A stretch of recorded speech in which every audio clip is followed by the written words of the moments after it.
যেহেতু দুই দলের মিলে এমন কেউ যাতে না বলে যে খেলাটা ও ফিক্সিং করছে বা খারাপ খেলছে, এগুলো যাতে না হয়।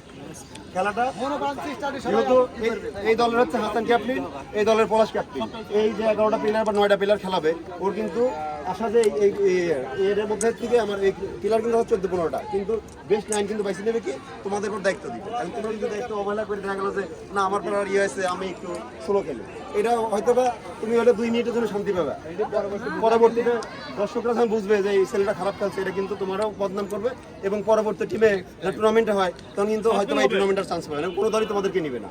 অতএব খেলাটা সুষ্ঠুভাবে খেলবে, এটাই আমি চাই। আর কথা ফাউল, ফাউলের বিষয়টা হচ্ছে কি ইচ্ছাকৃতভাবে কেউ না ফাউল করে পিছনের দিন যা মারি দেই বা উল্টাপাল্টা কিছু করি, গালাগালি না পারি, শুধু লেফটের সাথে কথা বলবে একমাত্র অধিনায়ক বা সহ অধিনায়ক, আর দুই দলেরই।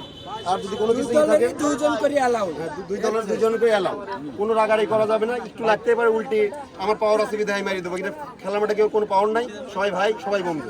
এইটা আমি তোমাদের কাছে একটাই দাবি, খেলাটা সুন্দরভাবে সুষ্ঠুভাবে উপহার দাও।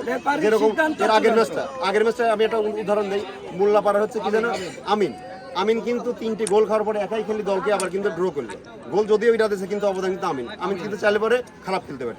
এখন উত্তর পরে এখানে প্লেয়ার আছে বেশি, এখন এই দলে গেছে, তার মানে এই না যে আমি দক্ষিণ পাড়া হারাই দিই, এটা হলে পরে আমাদের সেরকম ইরা ছিল। আমি এটা বলতেছি, এটা বলে দিচ্ছি, যেমন হচ্ছে আমার ছিল হচ্ছে ইরা, এই যে কি নূর ইসলাম আমাদের লাস্ট প্ল্যানটি কিন্তু ম্যাচটা হারাই দিল, ফাইনাল ম্যাচ। অতএব যার যার টিম একদম মন দিয়ে খেলবে, তোমরা যখন বেস্ট প্লেয়ার হবে তখনই তোমার। আরেকটা কথা, এই আরেকজন একটা ইয়ে দিচ্ছে যে এই টুর্নামেন্টের মধ্যে যে ভদ্র প্লেয়ার তার একটা প্রাইজ আছে, আর ভদ্র টিমের একটা প্রাইজ আছে, সব থেকে ভদ্র টিম একটা প্রাইজ পাবে, এটা আমরা অবজার্ভ করবো। এটাই বলে আমার বক্তব্য শেষ করছি।